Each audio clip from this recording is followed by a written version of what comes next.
sa itong Kalandonger, sa itong kapitan sa gawis, mga barangay captain sa natin ito, media.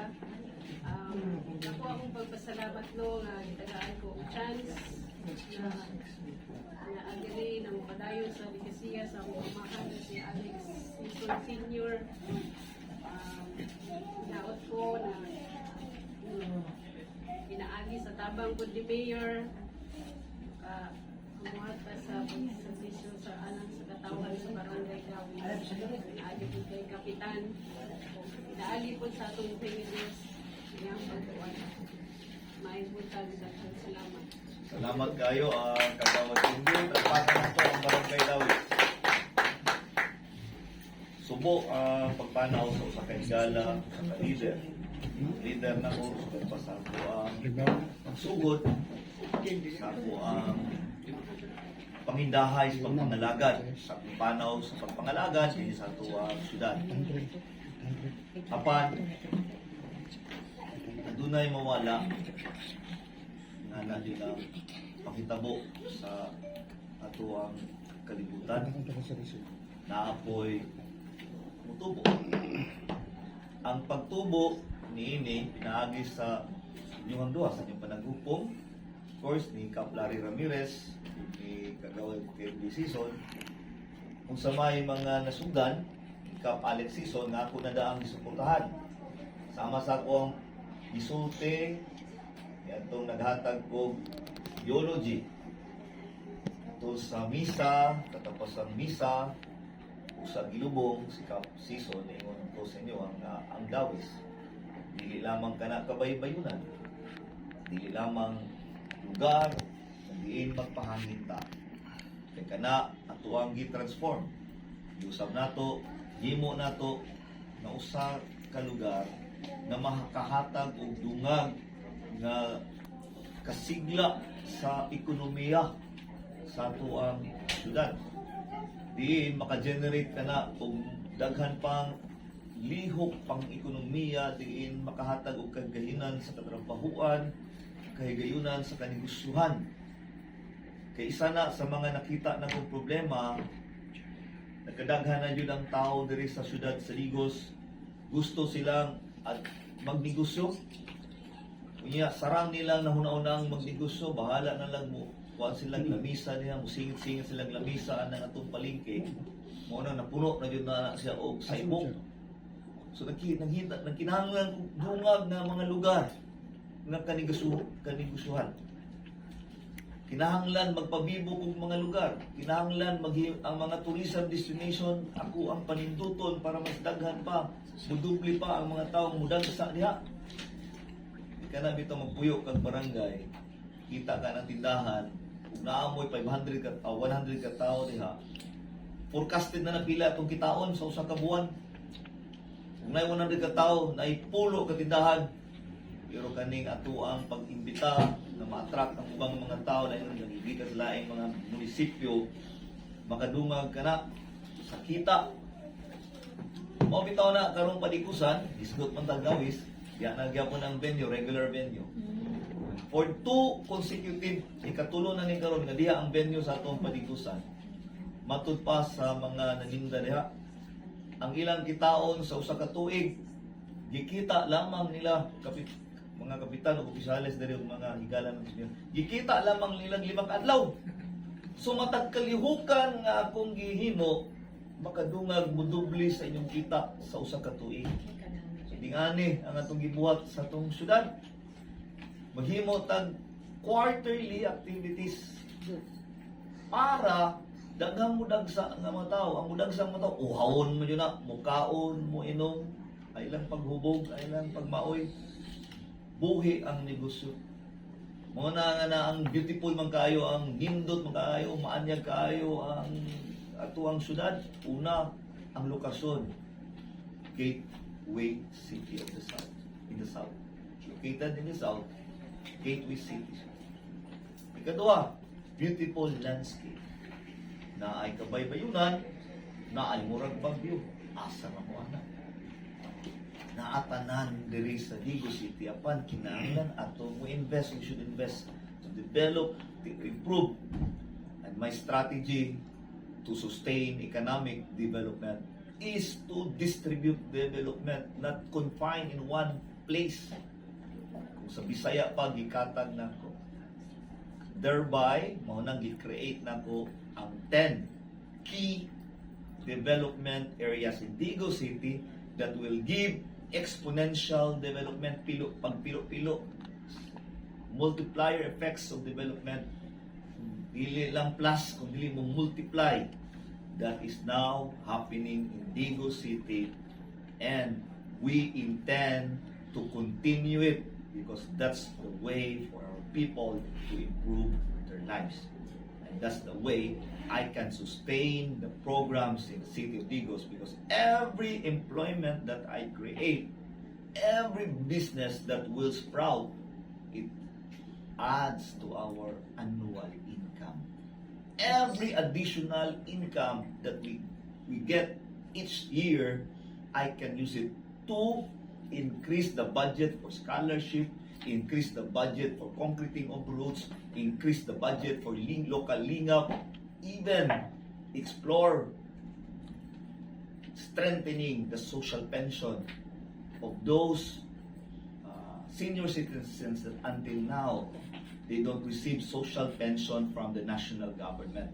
But everything is a progression of development for as long as every component, aspects of development will be completed. Wala na yung magamitan. No? Wala ka ng Makati. Ang punto na mas Bisaya pa. Makati, humana ilang dalan. Patsi-patsing na lang sa mga huwan. Humana ilang postin na yung mga street lights. Pero dako din silang income. Dako silang income. Noted na. Dili po sa Davao Region, dili po kita ang component city nga pinakadakong income. Mas dako pang income ang Mati City nato tungod sa iyahang land area. Mas dako pang income ang kuan nato, Panabo. And even Tagum. Igapos gani, mas dako pa, pero naku istorya niya na. Bisan pa man mas dako pa silang income nato, wala ta nabiyaan nila from the time I assume office. So diri no, mo tong atong buhaton. Mahuman-human kay nato na, mo tong Makati, na siya hospital kaugalingon, gawa na siya gastuhan sa 20% development fund. Kuya Ben, wala naman siya dalan para sa minto. Wala na siya gastuhan para sa iyang mga pagpanindo sa iyang tourism destinations. Kaya nahuman naman. Kumbaga, sige nagpanganak. Ang baka nga iyahang ipalit. Pasumbi nga ipang storya. Ang mga anak sa iyang mga baka, gi-distribute na mauputong ingon na ko sa inyo ang mga barangay. Punong barangay nga, ayaw mo pag una-una nga, wala mo na appeal sa 10 to 12 key development areas, wala tamo at di man na, o wala na di pag-asa ninyong barangay. Di man ako pwedeng dunganon pagpalambo ang kanang bitaw. Himuon na kong gatasan ang para mo income. Kumbaga ba, nagpalit ang mga gatasan para usay gatas na maoy i-distribute na to.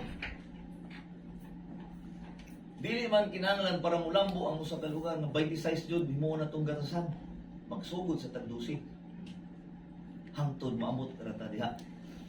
Unsa may mga benepisyo na to, maunay gigamit na to pagpalambo sa mga barangay nas wala na appeal sa dusi nga gitawag na to key development areas. Ang key development areas na to mauni mo sustain sa mga panginahanglan sa kinatibukan sa atong syudad. Muna ang atuang pamaagi diri. Human-human na diha, diri na puta mo buhos sa naghamatang angin tanawon, agriculture, ang support nato sa agriculture, ang support nato sa mga nagkalalayng sektor nga wala pa nato kaayo na tagaan o dako kaayo nga pagtagad. Posible man na tagaan og pagtagad pero dili pa ning ana. Pero normal na siya. At least klaro ang direksyon nato diri. Nahinay, natay na achieve, natay malampuson ta, nagmalampuson hangtod kinatibukan. It will create domino effect. Nga nila, no? That's how I lead the city. Very concrete ang akong ipangbuhat sa atong syudad. No nonsense. No nonsense in terms of development. Focus ang atuang efforts towards development. Walay may pagkainguntang modernong approach apan ang pagtabang kung sa man ang pagka-Pilipino na to, wala na wala. Bitaw, mamigo ang kana. Natay mga bagong gipatuman, posible man na ang ban, dili kayo kasabot na yun. Apan, I will really try and attempt to raise the level of awareness, the level of consciousness of our people. Regardless, kung nahuman ba na sila eskwela, I will not exploit whatever limitations na nasa matagusan na to. Matagusan na to, kung kinahanglan, iangat na ko, pati ang, we don't need also nga mahimo tang professional taran para moangat ang ato ang appreciation sa mga panghitabo. Giyahan lang sa mga nakasabot, giyahan lang sa mga leader na naay kasinatian. Ingon ko kaganiya, it's not only money that makes our city grow. Magunsa man ang kwarta, kung wala po kay klarong idea. Kunya magunsa po ng idea, kung wala po kay kwarta. How can we turn our ideas, our plans into reality? We need resources. How can we help the poor? How can we help educate the parents who cannot afford to send their students to school? How can we help those constituents who do not have enough money for their hospital bills, for their maintenance? Muna na po tayo mga giliko na to ang ato ang social services sa DUC. Yet, maingon mo, nakaingon ko, based on the police report, although na yung mga kuhan, wala na kayo yung mga ganang bitang tinolang, dinana ng mga, kumbaga sa una, kung wala mga katuan ng mga tao, people will feel depressed. Well, hopeless. Iwala na to ng hopelessness karon because naay gobyerno sa syudad. Naanda mo tabang, although I'm not Superman, I'm not saying na kaya na ko tanan, but I'm doing my best para matabangan ang matag tao. Naamang ko wala, I'm giving services. Mga nang ano, siguro ganahan lang ito silang na ako kay madungag-dungagan. Pero ako siguro, naamang ko o wala, na-enjoy madawat ang mga tao din. Walang na ako ang isulti ninyo, progression of services and programs. And wala ko'y hunong sa paguna-una kung saon pa pagpalamon. Yes. Magpano na lang na ang politika. Tinuod lang na yung mga una-una sa politiko na i-secure sa nila ilang politika first before doing things, before development. Ako, I always believe na ako may panghimo para sa pagpalambo. Maura po'y pwersa na ko. Maura po'y pusong na ko sa politika. Dili ko kabalo magulog-ulog paong mo na I am not that kind of bitang humorous, maaygoy mo gitik-gitik og storya. I'm not also kana bitang gayo. Bawon mo pik po. Pero bawon yung mga dili kay ko ni ana. But I am naturally kind person, a generous person. Kung sa man ang pagka-natural na ko, siguro mao po na yung naganahan. I don't exert effort to help because I'm helpful. Wala na. Kuha na sa ko. Automatic na sa kuha. Kindness. Automatic na sa kuha. Wala na ganun bitaw. Wala na artistahin ba? Artistahin bitaw na just to please people. Okay. People pleaser di ko naturally. People pleaser di ko naturally ako. No, effortless lang akong ipangbuhat sa pagduol na ko sa kasing-kasing sa mga tao. Not scripted. Bawo man mo daghang politiko kung scripted, kami change ang persona kung nanas public. Ako mo lang din eh. Kung makita lang ninyo, ang ako lang gikon kanang gampanan kanang musmani ko opisina kay magpakamayo lang gikon eh. Pero outside my offices, you can just approach me as ordinary person. Tante lere yung sa'yo na buwan ako samtang sulugod pa ko ninyo. That's the only thing. Morning nga ang panahon nako sa pagkamayor nako, panahon sa bagong pagpanumbisyo sa atong syudad, nagsugod ang bagong politika. Diin politika ni sa lihok, direksyonal.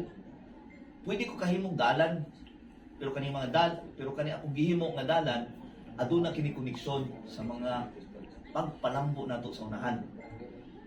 Pwede ko kahimong mga project, pero dili lang ni mga project nako nga basta lang dalan, basta lang nay building. Kining mga gambalay nga akong ipanghimo makahatag kinig buylo nga paglambo sa atong syudad. Kining mga gipanghimo nako makahatag kinig kahigayunan sa katrabahuan, kahigayunan sa panginabuhian. That makes the difference sa mga proyekto na gibuhat nato sa syudad. Basta ganun makakita mo sa nga ngano man ni nga wala pa may tao diri nga bantay man na mga dalan diri nga wala kayo tao pero tan-awa asa na padulong na sa mga major roads na to, key development areas. Kay dili man ang tao lang ako ang gidalanan, kung dili naghimo og dalan kay kana makatabang nga mas mulambo pa ang atuang syudad. Kasagaran ko dirita magdalan kay daghang tao. Di ko na mao ang ako ang although napo pwedeng ana kay politiko man ko, pero sa kinatibuk-an road networks ni ang ako ang buhat. Sa kinatibuk-an gipagwapo na ko ang mga key development areas. Unya, bisan pa magdingana sa kapit-os na alang yapoy proyekto ang tanang barangay. Wala may makasulting barangay diri nga wala ko'y proyekto. Every year po nga na ako'y proyekto. Dili lang sulagma. Mao po saan na ko sa inyo ha. Sa una, sa 2010 pa. Wala pa ko na wapakay ko ninyo na dungog.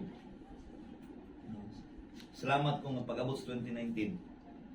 Nadungog na yun ninyo ang tingog. Tingog party list.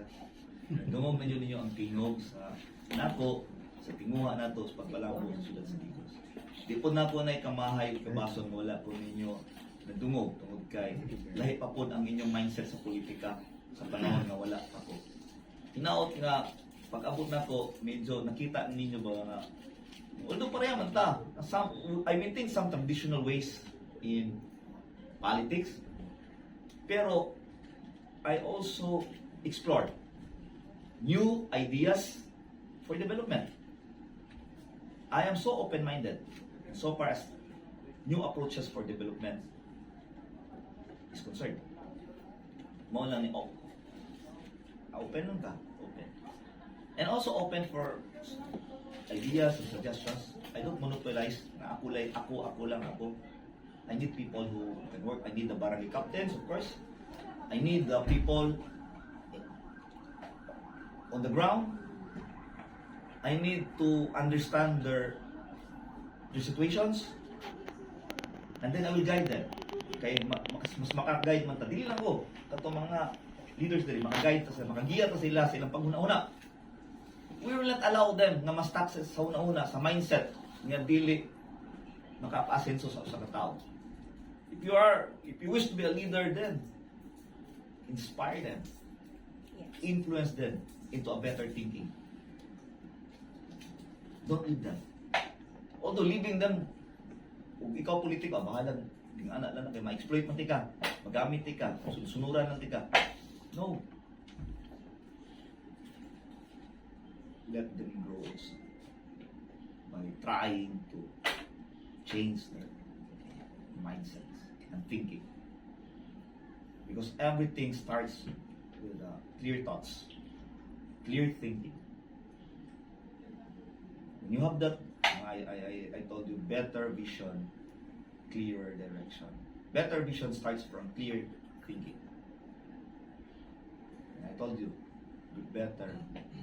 In 2019, I was only 34 years old then when I filed my COC for mayor. But I told you this line: better vision, clearer direction towards sustainable development. Now that I am the sitting and incumbent mayor, I know that you already understand what I'm saying all about. Wala, hindi pa man kayo tama pasabot sa una, kayo sa una may usaragod ko. That's my opponent told you. unsa ra daw ko. Diba? I know you heard that. Compared to them, now po, I also prove to you that it's not all about, while knowledge is important, every aspect sa kalibutan, knowledge din. We keep on learning. Keep on learning. Kasi pa kung sa ato ang kurso, o wag ba tayo kurso? Kaya nga itong nino na kus masirin, ingon siya nga, bugal-bugalan siya, wala daw siya grado.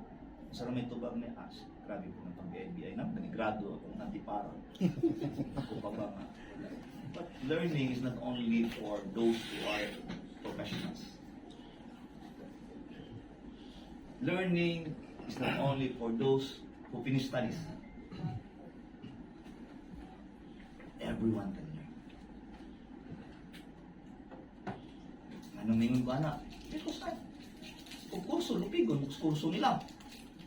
O diskurso, labo, nang lupigon ko lang, maayon mo ito sa diskurso. Pero, for now, I can say, di sila katupong sa akong development sa dito sila. Amot lang, muyon ba mo ang mga media? Definitely. O muyon ba rin sila, ang mga kuan? Dito, ha? Tanawan lang yun ninyo, tanawan lang. Tanawan lang. Mag-kuan pa ko ha, mag 5 years pa ko karong July 1. Pay tubo. Mag 5 years pa ko. Pero tanawa ang development sa Digo City. But again, I will always inspire people. Regardless kung wapa sila kung mag-grade 1. Nabitaw ko trabahan tira sa akong uma. Kiblawan.